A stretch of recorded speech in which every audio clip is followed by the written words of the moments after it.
To the Sports Shuffle. It's been a quick minute, but in case you forgot, I am Flying Ryan Gokers along with. Tampa Motormouth, Joel Verone, all the buttons are still here. They might be changing a little bit. Ryan will get to that. But yeah, buttons are still here. Buttons are still working. Apparently, there's some stuff, not a lot, really, but there is some stuff to talk about.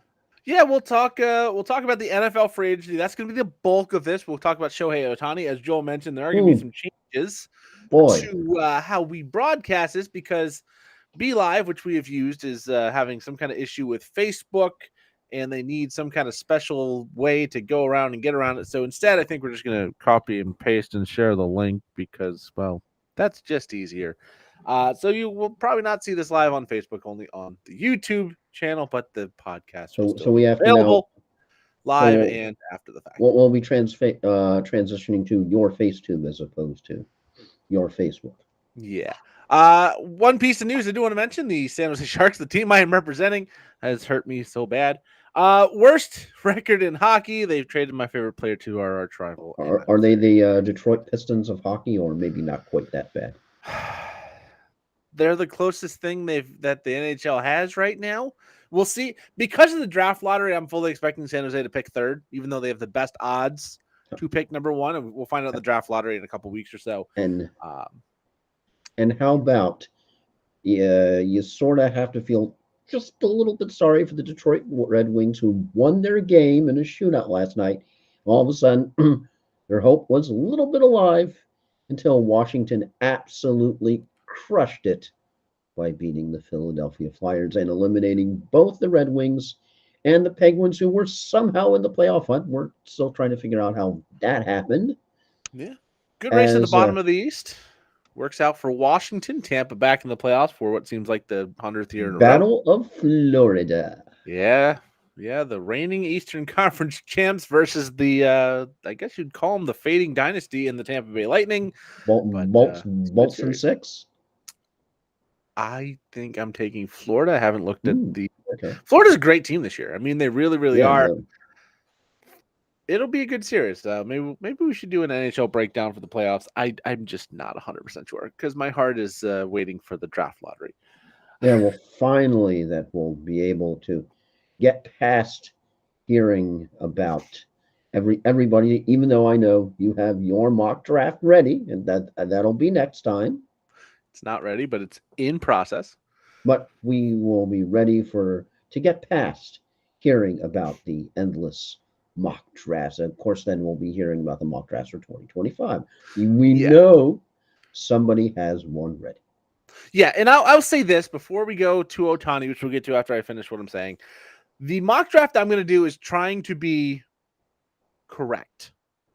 It's not going to try and be buzzworthy. It's not going to try and be clickbaity. It's not going to be try and just be like, oh, look, Chicago traded back and got 900 first round picks. Ha ha ha. They have the entire. You see a lot of dumb stuff online. And I was like, you know what? I think I want to do it the way I think things should and probably very well Does could happen. Minnesota go up or down, or do they just stay where they are? Because they have the two picks, but then they have a long and winding road before the next one. Yeah, it really depends on what they want to do, how important they think that I quarterback's going I to think they might be. need a quarterback, Sam Darnold. Yeah, we'll talk about their current situation because, of Ah, course, things have changed in the free agency landscape. But yeah, that is in the works. That'll be done next week. It might be a solo show because it's going to be a monster. But maybe I'll have Joel on for some reactions because it's going to be 100% me pulling together a mock draft, including trades. So we'll see what I think Minnesota can and maybe should do in the NFL draft, but only time will tell if I'm actually right or if any of us are right. And knowing the NFL draft, it'll take about 4 picks for everybody's prediction and expectations to be broken. yeah, much like brackets. Yeah. Anyways, let's go to Shohei Ohtani. Joel, tell us Oh, everything we need to know yeah, about this I know. utterly insane situation. Yeah, I know that this has been hashed and reheated Been here for a while. more times than your microwave leftovers that are in the fridge. But when this story initially broke, everyone was sort of wondering if Otani was going to be suspended and how, you know, what was going on. All of a sudden, we had two uh, two tickets show up at a sports book that were had Otani's name on it for a fairly sizable amount of money on each one that sort of made people go, huh? Uh-oh. And then, of course, because at the time they were overseas, the Dodgers playing those insane games that you have to feel sorry if you're going, oh, yeah, the Dodgers are playing at 3 a.m. in the morning. I'll catch the highlights. And you're like, yeah. Anytime you have one of those crazy, insane games like the NFL, I know is going to have one in Brazil this year. That's like, Yeah. oh, dokie, that's going to be fun for fantasy. But anywho, all of this broke where all of a sudden, and everyone was, well, what's going on, what's happening. And of course, the first one to smoke was Ipe, a name that before all this happened, we had no idea. It was just, oh, just the translator dude that's always with Otani, just whoever that guy is. But now he's going to be in a documentary. I wonder if there's going to be Lost in Translation will be the title, and the S will be the dollar sign. But all of a sudden, Ipe came out with Otani was paying off my loans. That was what the initial statement was. Then, of course, Otani made Mizuhara available to ESPN in just a bizarre sequence where they just had this very long interview. Then all of a sudden, you had a feeling you had a PR slash legal person come in, have a heart to heart with Otani because all of a sudden the story changed. Now, it wasn't Otani changing the story because that was a general misconception. It was Ipe said initially that Otani was paying off his loans, his debts to the bookmakers. But then all of a sudden, Otani then changed the story to no, there was some fraud and there was some money stolen. Now, originally it was thought that it was 4 or 5 million or 4.5 million, but apparently not even close. It was something more like 16 million. One of the transactions, interestingly enough, wasn't only gambling. There was a lot of gambling. I think uh, Mizuhara actually had like something $140 worth of winnings, $140,000 worth of winnings that he took from Otani's account, put into his own personal account, and just the whole insane. One of the transactions was he bought $325,000 worth of baseball cards, and then one of the most bizarre because he had text and everything, just like it was a whole kind of sort of a bleh of information. If you saw the full summary of the federal presser of the that was just sort of summing up the entire investigation, and at one time, the FBI had both of the devices, Otani's device and Mizuhara's device, and something like 7,900 messages that they actually scanned to see if Otani had any knowledge. Of course, none knowledge was exhibited by Otani of Mizuhara's gambling. And there was one very scary, I think, text where apparently one of the bookies, three bookies, I mean, that's never a good thing when you have three bookies who are wanting to get your attention. And one of the bookies apparently was trying to get Mizuhara, who didn't want to talk to them. Gee, when you owe somebody money and you don't want to talk to them, Hmm. I wonder why that would be.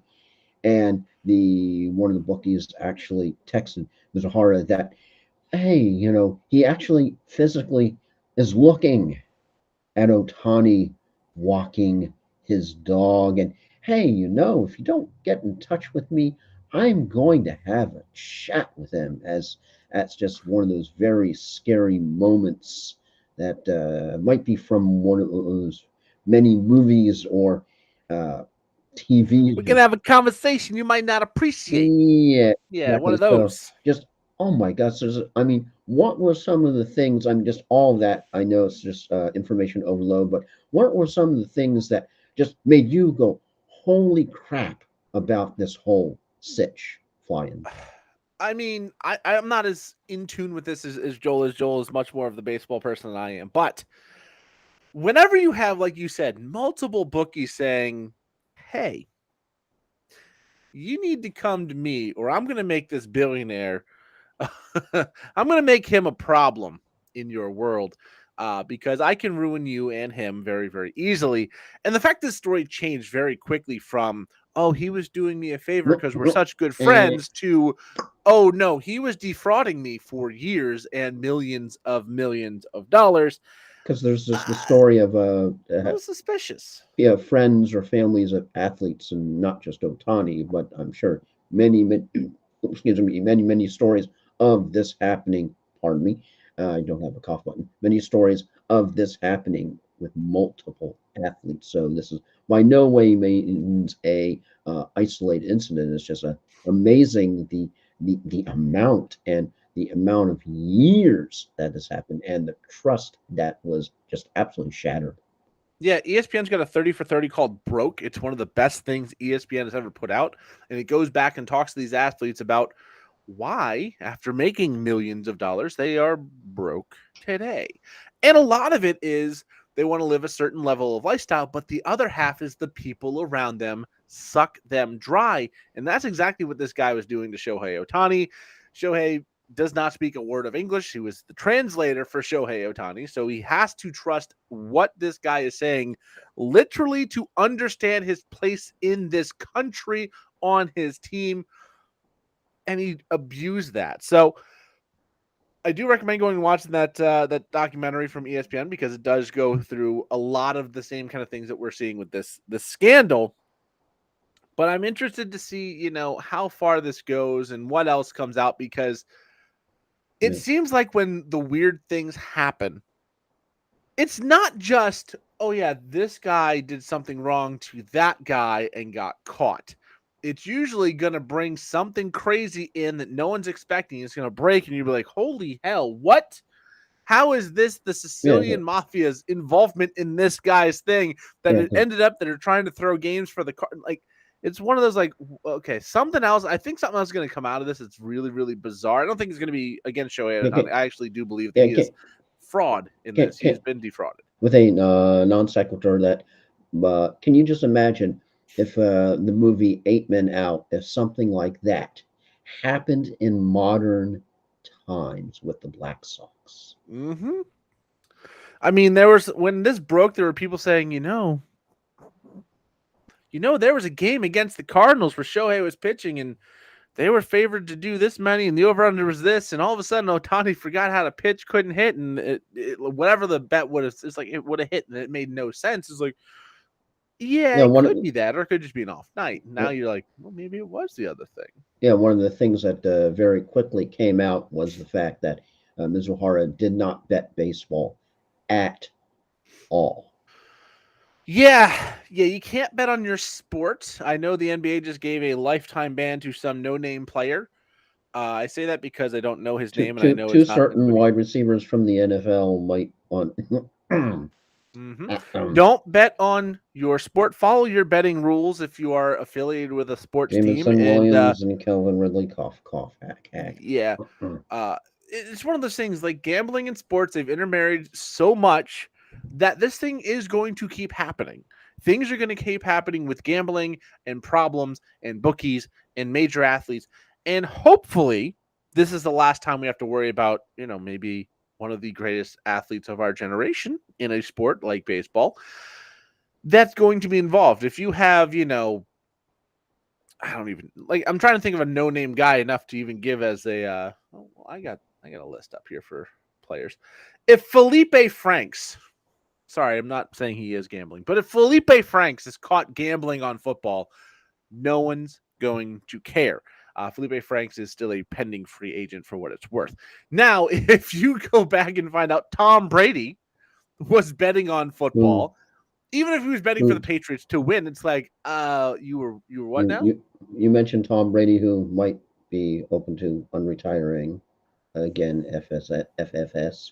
Yeah, we don't want to talk about that very Mm-mm. much. But it's a different scenario when it's a big name guy as well, because again, no one would care. Felipe Franks would be like, who the hell is Felipe Franks? Oh, he's a quarterback who used to be in Atlanta, ran some tight end stuff. He was just trash. Um, but when it's a guy like Shohei Ohtani, it catches the media, it catches the attention, and you really don't know until the investigation is completed how it goes. It sounds like this one is not on Ohtani in any way, shape, or form. But I mean, you look at guys like Pete Rose who were banned for betting on baseball, and you just hope no one else falls into that trap. They're just absolutely insane because I know there was, I'm blocking on the name, there was an NBA player who literally just received a lifetime ban for Like I said, it's a promoting his. no-name guy. Now that we both mentioned it, I have to find it because, I mean, I don't care because it's the NBA and we don't really talk much about that. But um, NBA bans Raptors Porter, Yep, Jonte that's the name. Porter. Yeah. He Some was part of point. the G League. He was part of the developmental league. So He's this now is part not, of the Z League, as in he's but not there anymore. imagine if this was, hell, even Bronny James, not LeBron, not that one, his son, who somehow is going to get drafted with an average of under 5 points scored a game. But imagine if it was someone like with Well, a big name. that's not this year. I think it's going to be. He might stick around. From what I was listening to in the radio, he might stick around, You should. He's hang out in bad. college for another year, and then wherever LeBron goes is based on wherever he's basically drafted. I think Yeah, because he wants to play with his son, which is it's fine. that's cool. I mean, It's that's a nice. cool story. I think his son's going to ride the bench and watch his dad play, but that's a whole different problem. Anyways, we have taken a good amount of time talking about the NBA and some gambling in baseball that is a couple months old. So before the NFL draft, we wanted to do this because this sets a lot of the scenes. This is why we're talking about Minnesota possibly moving up. This is why a lot of teams you're looking at, like when you're trying to do your fantasy, if you're in dynasty leagues, you have your rookie drafts coming up. You're trying to figure out who do I want? Where do I think these prospects can go? Where are good landing spots? Free agency really sets the field for what can happen in the NFL draft. We're going to start at quarterback because there wasn't a whole lot of big name moves, but there was Well, one big one.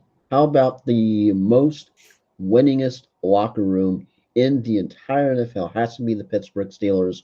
They got Russell Wilson for an absolute freaking steal, $1.21 million. I wonder if any gigawatts were included in that contract. Of course, the Broncos are paying most of that money.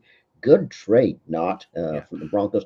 And then backup number two, as his value, all of a sudden everyone was thinking, yeah, it's going to have a first round pick. His value plummeted, and Justin Fields is now the backup for Russell Wilson.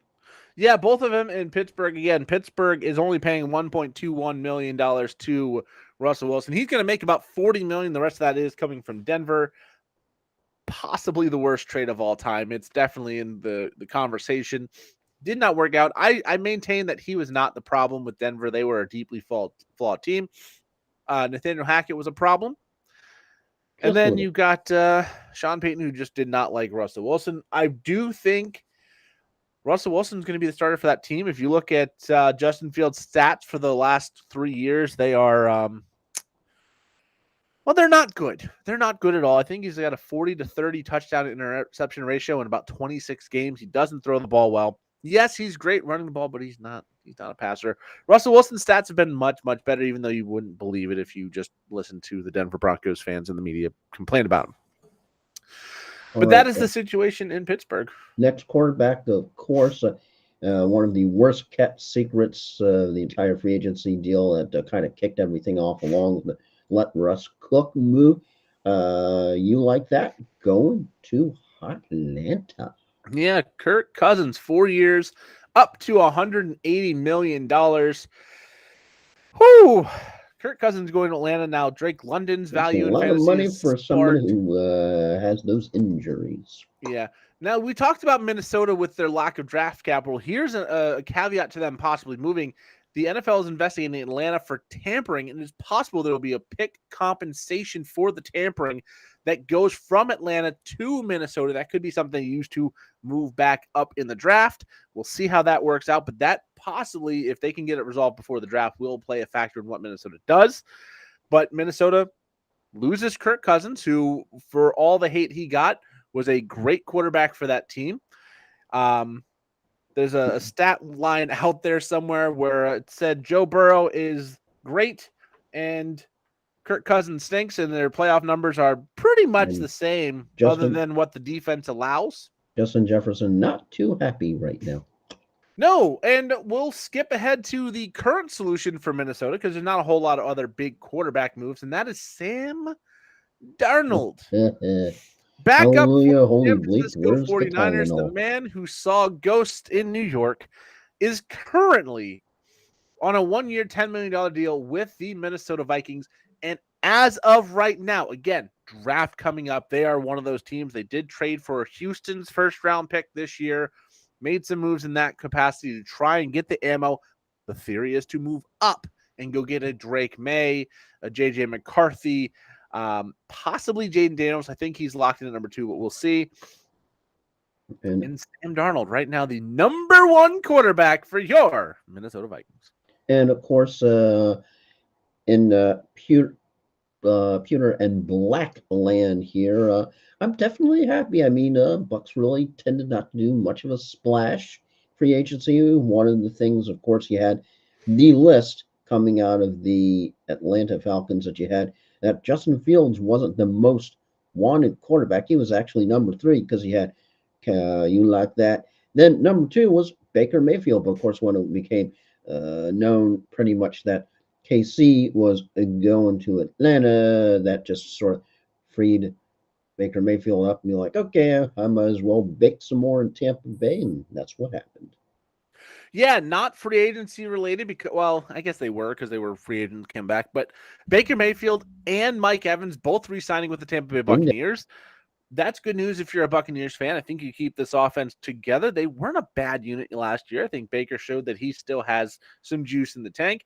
Defense going to be a little bit rough. There were some big departures. Shaq Barrett going to your Miami. fish. Yeah, Miami had a lot of departures too, though, which we'll talk kind of defense as a chunk, just because we don't really focus on the defensive players as much as skill guys. But yeah, Bucks also kept Levante David, definitely key. Yeah, some good re-signings in that capacity. But let's finish up with some of the bigger quarterback moves. The only other one that, I mean, I think right now would be slated as the starter would be Gardner Minshew going from Indianapolis to Las Vegas, 2-year, $25 million deal. You're not going to classify Jameis Winston going to the Browns as a big move? No, the quarterback room of sexual assault in Cleveland has added another member with Jameis Winston. But we'll talk some of the small deals here in a second. But let's go. Gardner Minshew right now in a battle with Aiden O'Connell, who was the part-time starter for the Raiders last year. Had some flashes of brilliance, but Gardner Minshew had most of the season in Indianapolis due to the Anthony Richardson injury, and he played pretty well. And I kind of think that Gardner Minshew, unless the Raiders do make that move, they do go up and get a rookie, I think he's going to be the starter for this year. And they're going to say, look, either you're great and we have a good team, and maybe you're the quarterback of the future. Because Gardner Minshew really hasn't failed in his career to be decent at quarterback. He's just been booted by bigger name, highly drafted rookies. And if he can go into Las Vegas and win, I think he'll be just fine. He might have a career there, but if not, they'll have a high draft pick. They'll go get the quarterback next year is my thought. All right, so a couple other ones. Jacoby Brissett going back to New England could be the starter. The expectation is in the draft, the Patriots will likely. Anybody has to be better than Mac Jones. That's a theory. Who's now behind Trevor Lawrence in Jacksonville, was traded for a 6th round pick, I believe. Did you see speaking of New England, or in this case, former New England, for the draft, apparently Pat McAfee is going to be joined by Bill Belichick. Interesting. I wonder if it'll be the dog version or the human version. Anyways, so yeah, Brissett going back to New England. Possibly he would be the starter right now, but the Patriots expect to do something in the draft to address the quarterback position. Big news for the Jets. They have Tyrod Taylor to back up Aaron Rodgers.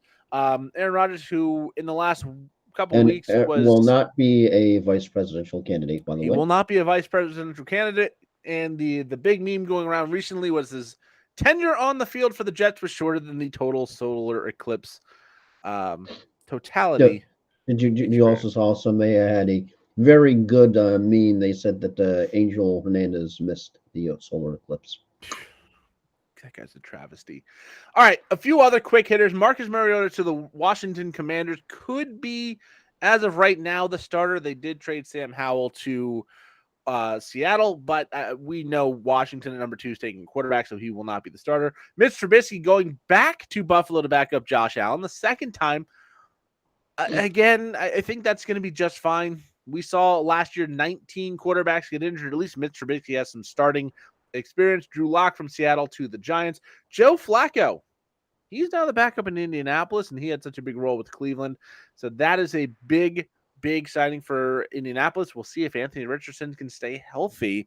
If not, Joe Flacco, maybe he's going to work some magic there as well. Quick hitters again, Jameis Winston to Cleveland, Carson Wentz to Kansas City, Jimmy Garoppolo to the Rams, and Mason Rudolph going to the Tennessee Titans. No, Joshua Dobbs going to San Francisco to back up Brock Purdy. And for some reason, Nate Peterman still has a job. yeah, I saw that. You're kind of going, okie dokie. Yeah, he is now the backup for New Orleans. Notable players still out there for the quarterback position. Ryan Tannehill was on Tennessee. He is the top guy on the market. Everything else, it's Brian Hoyer, Blaine Gabbert, Trevor Siemian, nobody of note. Moving on to wide receiver, because the running back position was absolutely bonkers in free agency. Start off with did the Eagles overpay for Saquon Barkley? Well, we're going to do wide receiver first, because there are a ton of running back moves, and there's only, Calvin Ridley, Darnell Mooney, Gabe Davis, Curtis Samuel, Mike Williams. Like, there's only so many. Calvin Ridley was definitely overpaid for. Oh my god! 4 years, $92 million by the Tennessee Titans. So then you have DeAndre Hopkins and Calvin Ridley, who are both probably past their prime, getting passes by Will Levis, who may never achieve his prime. Yeah. And it's going to be fairly interesting there. But Calvin Ridley, it's one of those things, as fantasy players, you go, man, that guy stunk last year. He was bad. But as far as like an NFL wide receiver that helps the team, he wasn't as bad as us fantasy people think. So maybe this is a good move for Tennessee on the field. Maybe it'll help get DeAndre Hopkins a little more involved, open things up. They do have to figure out what they're doing at running back long term. No, they don't. Then we'll get to that in a minute. But no Derrick Henry. They're going to change their identity. Calvin Ridley is a big part of that. King Henry is moving locales. Yeah, we'll get to him when we get to the running backs. He might be the first one we talk about. Next up, Darnell Mooney going from Chicago to Atlanta to play with Kirk Cousins. Darnell Mooney is a number 2. They need a deeper wide receiver room, kids. I mean, you've got Drake London. You've got Kyle Pitts. Kyle Pitts, when they said, hey, what do you want for the number 8? He said, just give me the damn ball. I want more targets. That's what Kyle Pitts said. You can have the number. Just give me the ball. How much celebratory drinking do you think happened in Atlanta when they found out Arthur Smith was gone? Well, I know Atlanta has the main Coke facility. I'm pretty sure they had to work overtime because all the people with the rum and Cokes in that town had to be celebrating because Arthur Smith was terrible. Drake London, Bijan Robinson, Kyle Pitts had to be leading the charge for the celebration because they were all just nerfed. And then you have to wonder about all of the high-profile Steeler fans like Tree and many others when all of a sudden they found out Arthur Smith was coming to Steel Town, sort of like Darth Vader going, no. This is where you have to remember, as a coordinator, Arthur Smith was very good for the Tennessee Titans. You saw Ryan Tannehill look very competent. They made deep playoff runs. So obviously Derrick Henry helps that. But this could be a good thing for Najee Harris. This could be a good thing for God, I'm blanking on the backup. Warren. I can't remember the name. Warren. I have no idea who that is. He's the backup for the Steelers. Jaylen Warren? Yeah, Jaylen Warren. Of course, they did get rid of Deontay Johnson in Pittsburgh, so maybe it's big news for he Pickett. Has been exiled to Carolina. Yeah, poor guy. I was trading him away in fantasy, and then he got traded to Carolina after, and I was very happy I was trading him away in fantasy for Dynasty Leagues. But Darnell Mooney is the number 2. Could be a real possibility for a breakout season. Atlanta picking number 8. Maybe they go back to the offense and get a wide receiver. I think they're going to take the best defensive player on the board, but we'll see how the mock draft comes out next week. Gabriel drops the ball too damn much and can't be consistent. Davis Wheel going of from game is Buffalo to going. Jacksonville. Yeah, going to Jacksonville. So those 2 explosive games will now be done for a team in the Sunshine State. 3 years, $39 million for a guy who just a depth wide receiver. He's just a guy out there. And I don't know if I like that deal for the Jaguars. I do like that deal to hurt Buffalo just because they don't have wide receivers because, well, Stephon Diggs was traded to Houston because they didn't want him around anymore. Oh, yeah. Then Diggs had a parting social media shot of a love letter to Buffalo. I don't think they're. I think when the next time he goes to Buffalo, he is going to get booed. Yeah, most likely. Just a reminder, he was a wide receiver 86 the second half of last season in fantasy, so he's going to Houston. The hype around him with Stroud, with Dell, with Nico Collins, it's big. It's kind of one of those things.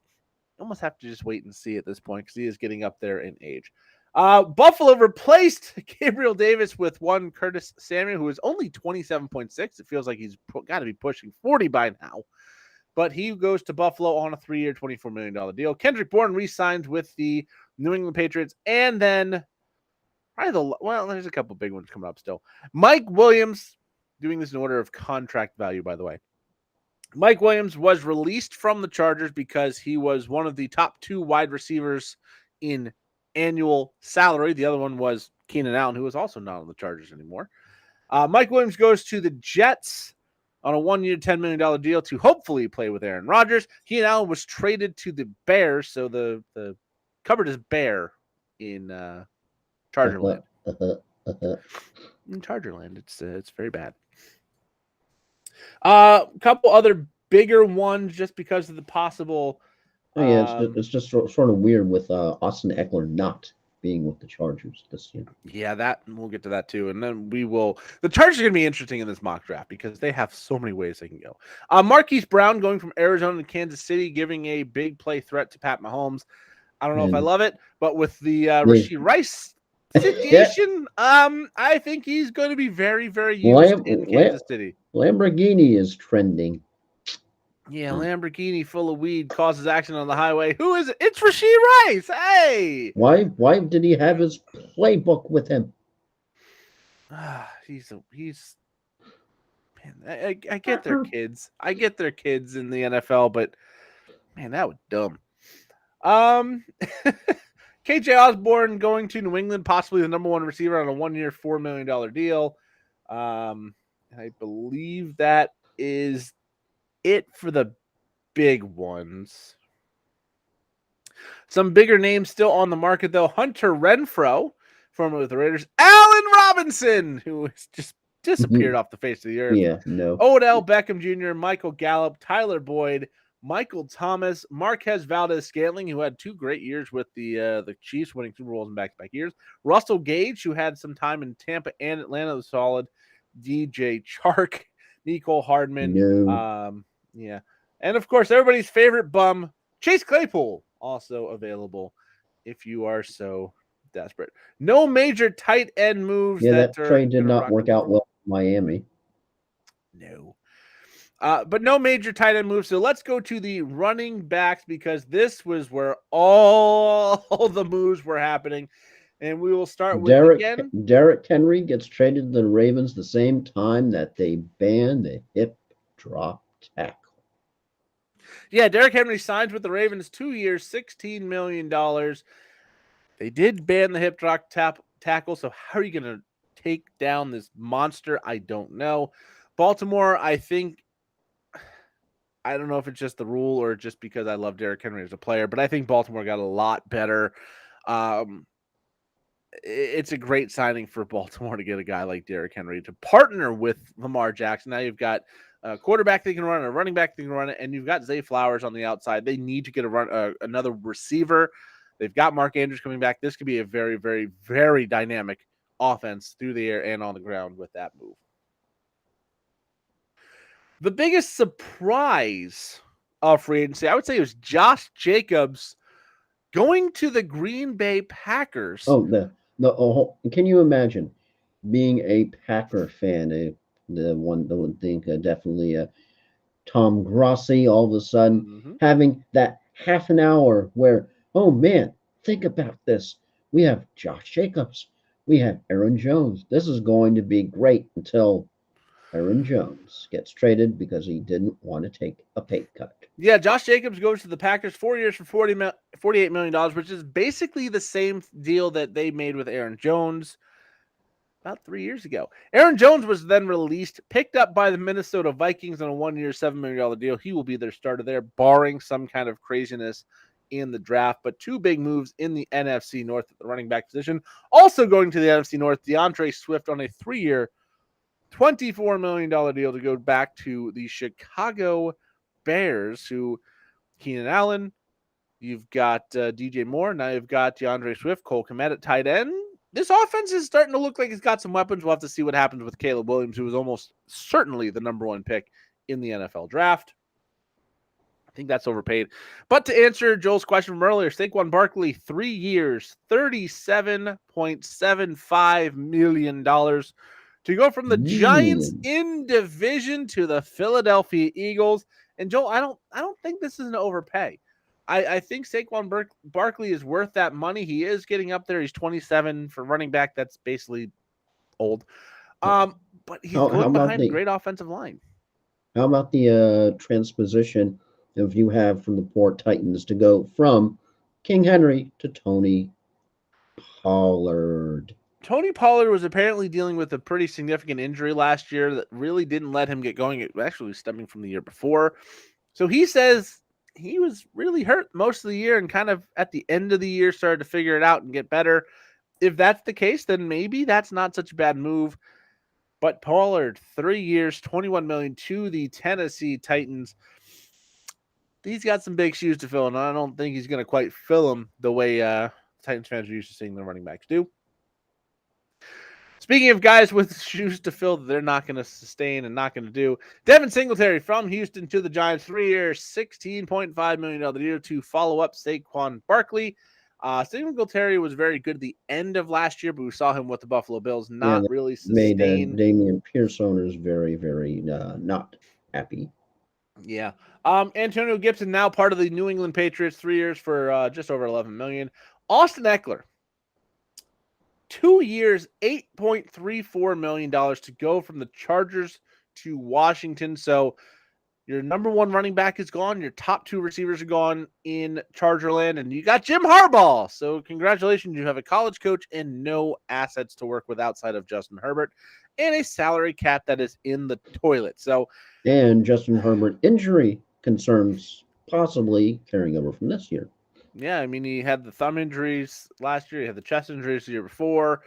You have Quentin Johnson, who has not been very, very good. You have Josh Palmer, who has proven he's not a number one receiver. So there's so much the Chargers need. It's hard to see them not going offense Who, because they're just so bare. But who needs more, Chargers or the Bills?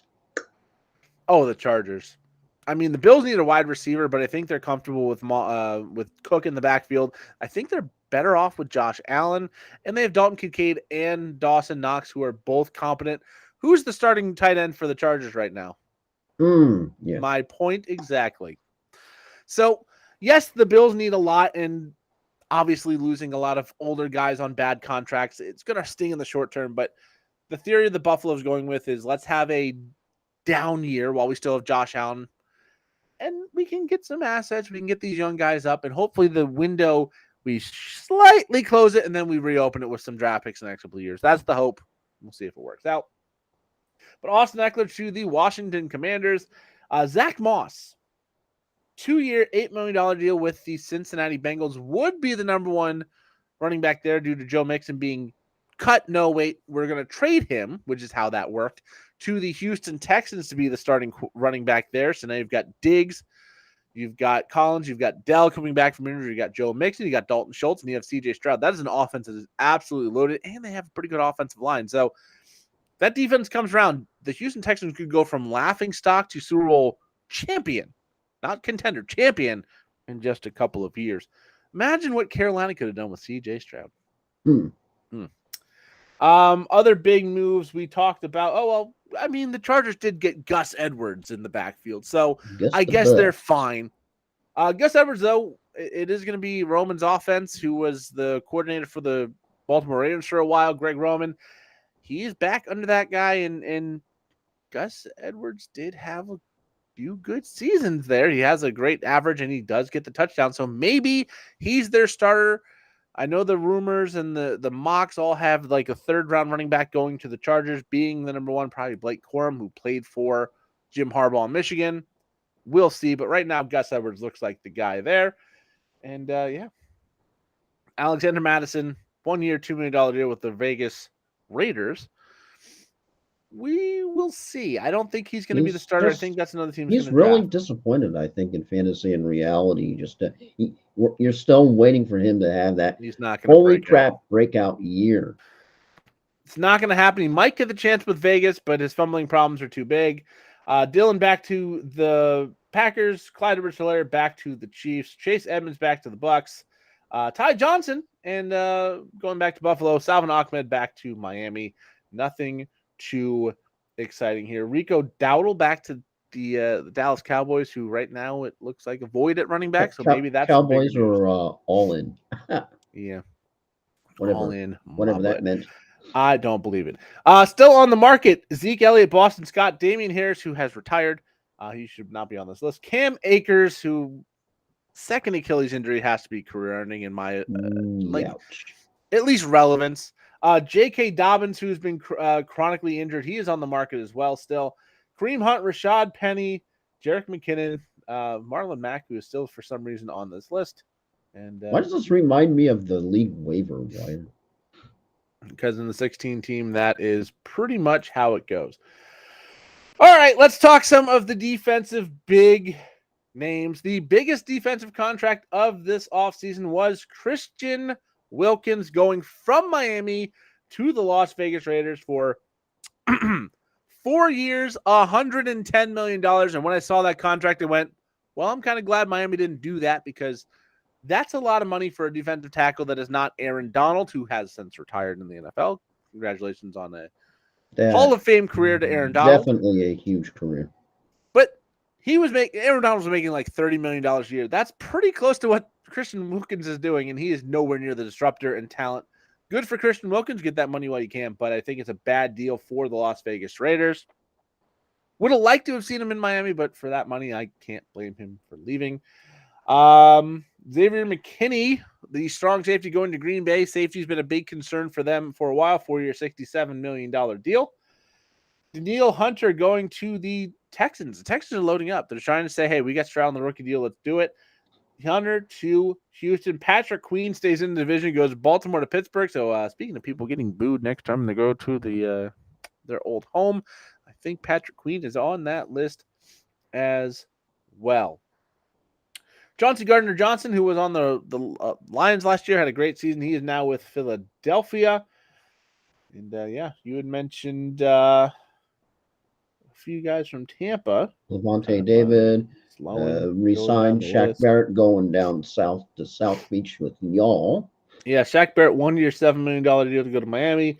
Levante David, 1 year, $8.5 million to stay in Tampa. Yeah. Defense is just not as fun. Kendall Fuller going to Miami on a 2-year, $15 million deal. Raekwon Davis leaving the Dolphins for a $14 million deal. Just some big name guys switching, but we don't care about defense. We're more. Yeah, I think I did IDP for a year or two, and that just is it's too crazy. It's just too much. But that's the big ones. That is free agency in a nutshell. That's going to set us up for the NFL draft that takes place in 8 days. Thank God. So, yeah. First round mock draft will be next week. I will be putting that together. Joel may or may not be on if he wants to react. But yeah, it's going to be a brainchild of mine. We will have draft trades in there. We'll have projections for, and I'm trying to do it logically. Like we know the Raiders are going to pick something stupid because the Raiders always pick something stupid in the first round. But when I do their pick, I'm like, well, what do they actually need? What's available? Does it make sense to just go best player available, or does it make sense to go after the need? And knowing the Raiders are going to go after the need and pick a third round guy in the first round. But we'll get there. Like for the Jets, need half a team. Yeah, offensive line.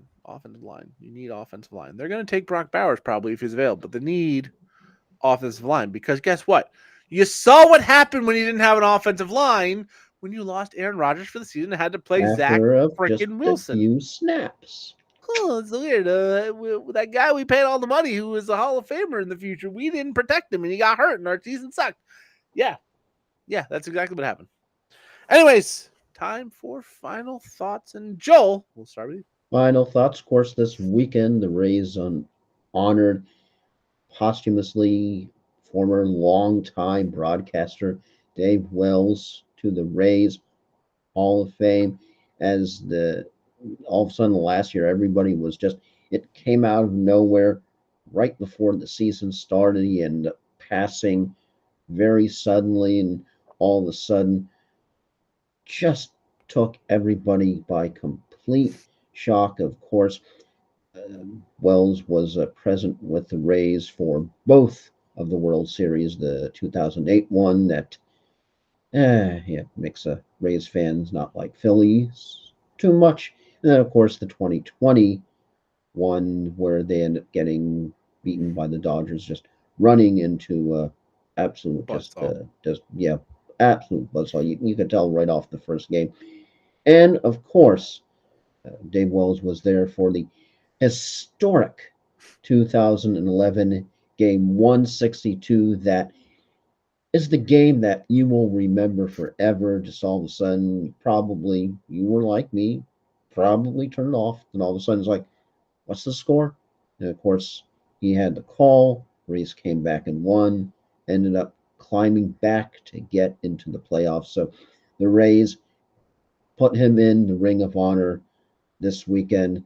Of course, unfortunately, posthumously, he was just an amazing personality. That he was the type of personality that you weren't there, you felt like you were there listening on the radio, and his main gift was how he ended up engaging with everybody on social media. Because I think a social media platform was a different animal entirely just a few years ago than it is now, because he was just amazing with engaging with everybody, whether you were a fan, whether you were somebody who was a fellow professional who was in the business, whether you were an athlete. He treated everybody absolutely the same, on the same level, with the same amount of respect. Because I'll never forget one of the times where I was having a chat with him on Twitter, and we were talking about some of the worst Rays pitchers in the history. And Casey Fossum, of course, comes to mind when you're talking about bad ERAs. And I'll never forget, all of a sudden, the conversation. Dave Wells took the conversation and talked about it on the radio, and I was just like, "Oh my God!" And just that's the way he was. It didn't matter who you were, if you were famous, if you weren't famous. He made you feel famous, and it wasn't only me. He did that with absolutely everybody, all the fans, everybody that he worked with, just made you feel special. And definitely a great loss for the community. And I know Andy Freed and Neil Solondz have definitely big shoes to fill when it comes to carrying on Ray's broadcast. A fantastic job of it, but just an incredible, incredible man, an incredible personality. And you enjoy the broadcast, but just it just doesn't seem the same without him, as he was just one of those personalities that you will definitely forever remember. And I know a little bit of a lengthy final thought, but you know, R.I.P. Dave Wills. Thank you for all the many, many, many broadcasts that you did, whether we enjoyed the game or we didn't enjoy the game. Thank you for bringing it to life in only the way that you knew how to do. Well said. Before we get to my final thoughts, a little bit of legitimately breaking news. The Chargers Ooh, have signed running back J.K. Dobbins to a 1-year deal. So it's Gus Edwards and J.K. Dobbins now reunited in Chargerland. We'll see who. Reunited, and it feels so good. Yeah, we'll see who comes out on top. But that is literally late breaking news on the free agency front. J.K. Dobbins to the Chargers as well. All right, my final thought is, well, we're in April, so of course that means March Madness just ended, and Brackets for the first destroyed. time, huh? Again, brackets No, of destroyed. course. Again. But for the first time ever, the women's national championship game got more eyes than the men's championship game. Now, Caitlin Clark has a lot to do with that being such a big publicity push for ESPN. Yeah, she's supposed to be making like I think $3 million off the court because of deals. Pretty Yeah. darn sweet. Well, we'll get to that here in a second. But I will say this when as Joel's frozen. I will say this. There he goes. Women's national championship games on like 5 p.m. on a Sunday. Men's national championship game at like 9 p.m. on a Monday. So that might have a little bit to do with it. Again, I'm not diminishing Caitlin Clark and the women's game coming up and having a good tournament. That's great.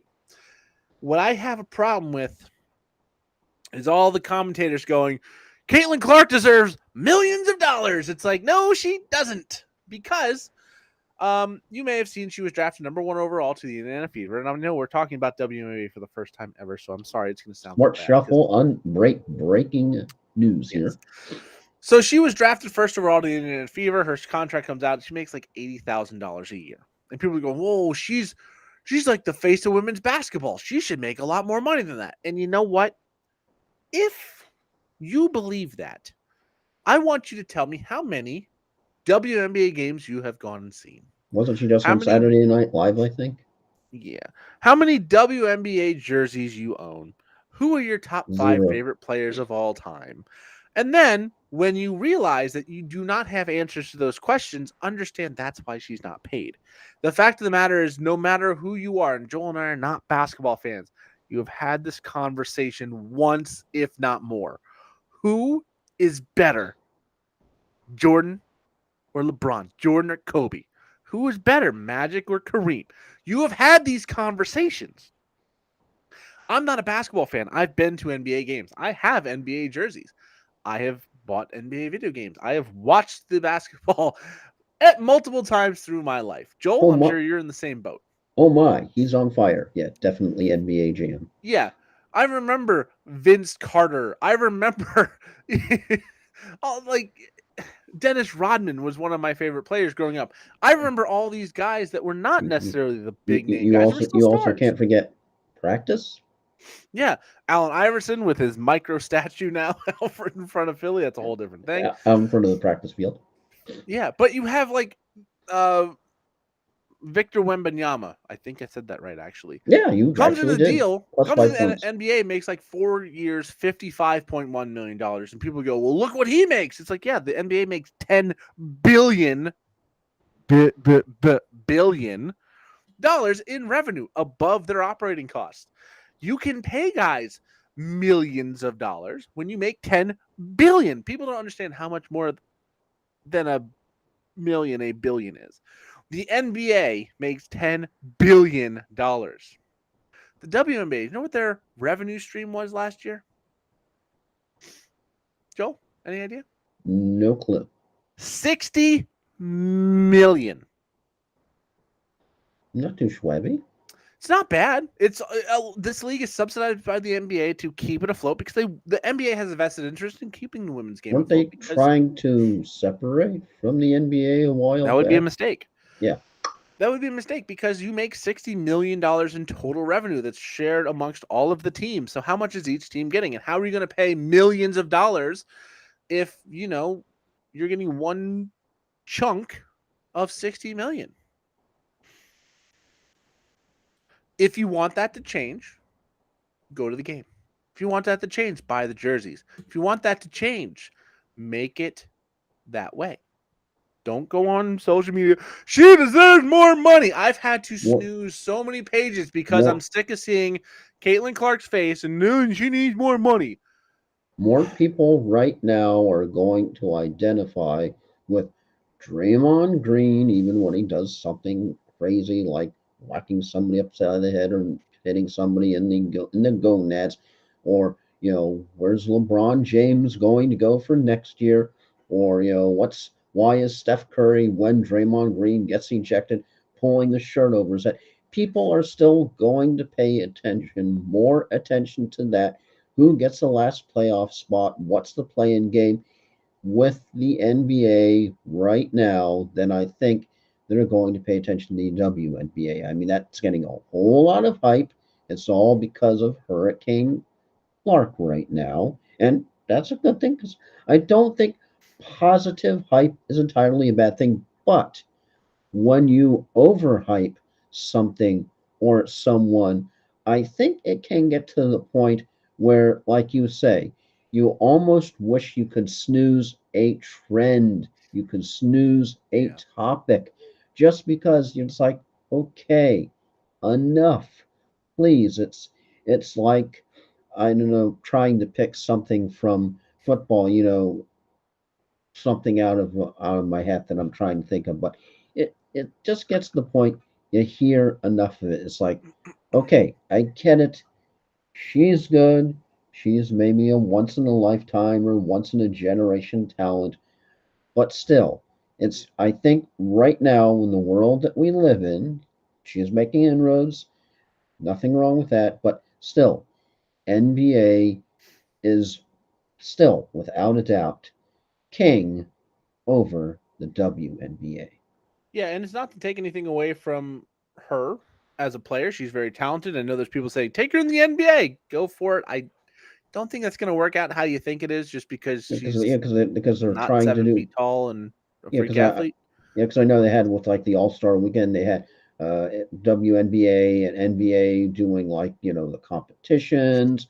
I think they had that with the golf, LGPA and PGA. I think there was one tournament or one competition where they were trying to do that. So it's just, I mean, if it's for a gimmick, if you're trying to get more eyeballs out there, I guess that's good. I just don't understand what the purpose is. And I'll say this. I have seen, and one of the things I snoozed because I kept seeing underpaid, underpaid, underpaid, that her sales on the jerseys, they've sold out of what they prepared. So people are going out and buying these jerseys. But if you want her to make millions and millions and millions and millions of dollars, like a LeBron James or a Steph Curry, which is what she is going to be the equivalent of in the WNBA, you need to go and buy the jerseys, buy the tickets, buy the merch, buy the stuff she is advertising to that same degree. I don't think it's fair for the WNBA to be so undervalued and so underwhelming, but if you are pushing for them to do better, you need to show up. Not to mention, they make twice as much as the percentage of revenue as the NBA does because of how low the revenue was, and they play half the number of games. So if you put it versus number of games by the margin of revenue, they actually are making a 4 times higher percentage than the NBA actually is doing. Not saying LeBron is that way, but your average player versus what she is making. It's go to the game, sell out the WNBA arenas, get the merchandise off the shelves, tell everybody in the world that you want to see the WNBA thrive and flourish. Make it so when you're in the summer, when the WNBA is on, you have that, you know, Monday, Wednesday, Friday slate, just like you do with the NBA, where it's like, hey, this is much watched television. We're putting on Lakers Warriors at 10:30, and we're gonna get good numbers. Make it so you have the Fever and the Liberty playing, and people are like, oh man, I can't go out tonight because I want to watch this. You got to do that, or you're never going to see that return. And I just wish people would understand, like, this is just how it works. When If you don't bring money in, you're not getting money out. And I'm sorry for her and ranting and sounding like an a-hole, but unfortunately she's going to a league that just doesn't pay. She could have went to Big Three and made $5 million for what it's worth.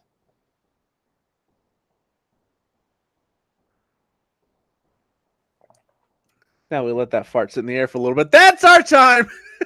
Unless Joel has more to add. oh But no no just my final thought is to the people carrying the Olympic flame, don't drop it. Well, we're going to try not to drop it again. Mock draft sometime early into the middle of next week. Obviously, the draft starts next Thursday, so we'll have it before that. Right now, I am on slide 1. So still a lot of work to do. Got to actually get the mock draft built, then just build the slide deck so we can do it that way. And like I said, Joel may or may not be joining. We will see how intense this looks like it's going to be, because we don't want to do a 2.5 hour first round mock draft video, and that's very possible if we have both of us on. But with that, I am Flying Ryan Go Chris, along with Tampa Motor Mouth, Joel Verlin. And again, we'll be back soon. We'll do a post draft recap. We'll probably do a maybe a rookie mock draft, since I've got a lot of rookie picks. I've been doing a lot of work on that. And yeah, we'll start looking forward to OTAs and the NFL season coming back in the not so distant future. So with that, we go.